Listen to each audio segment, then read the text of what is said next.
What if we told you that chocolate, one of the most delicious things in the entire world, starts life as a bitter little bean growing inside a giant coverful pod on a tropical tree?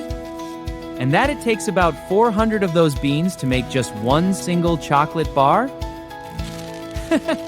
Today, we are going to follow chocolate all the way from a rainforest tree to your hands. Let's go! Chocolate starts on a cacao tree. These amazing trees grow in hot tropical countries close to the equator. Places like Ghana, Ivory Coast, and Brazil, where it is warm and rainy all year round. The cacao tree grows big, colorful pods that look a bit like rugby balls hanging straight off the trunk. Inside each pod are between 20 and 50 cocoa beans surrounded by a sweet white pulp. Farmers carefully cut the pods open by hand and scoop out the beans. But here is the surprising part. At this point, the beans taste absolutely nothing like chocolate. They are actually very bitter and not nice at all. To start turning the beans into something delicious, farmers pile them up and cover them with banana leaves for about 5 days. This is called fermentation, and it is where the magic begins. Tiny microorganisms, smaller than you can ever see, start breaking down the beans and changing their chemical makeup. This is actually what creates the beginnings of that chocolatey flavor. After fermentation, the beans get spread out in the sun to dry for another week.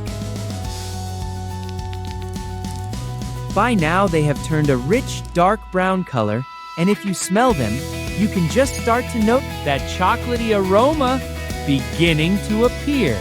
Now, the dried beans get shipped to a chocolate factory. And this is where it really gets exciting. First, the beans go into giant roasting machines, huge rotating drums that get very hot. Roasting is what fully develops that rich, deep chocolate flavor.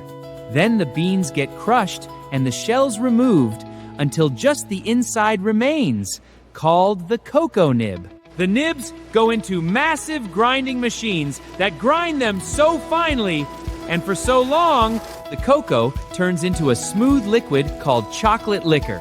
Then sugar gets mixed in, milk powder for milk chocolate, and sometimes vanilla.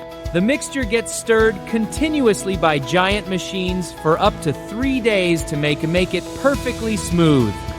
The smooth liquid chocolate now gets poured into molds the exact shape of a chocolate bar.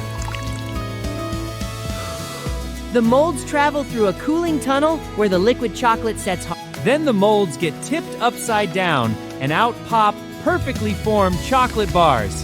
Thousands of them every single hour on a giant conveyor belt.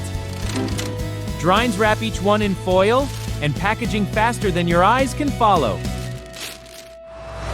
Then they get packed into boxes and loaded onto trucks heading for shops everywhere. So now you know the incredible journey of chocolate. It starts as a bitter bean inside a colorful pod on a tropical tree. Farmers harvest and ferment and dry the beans in the sun.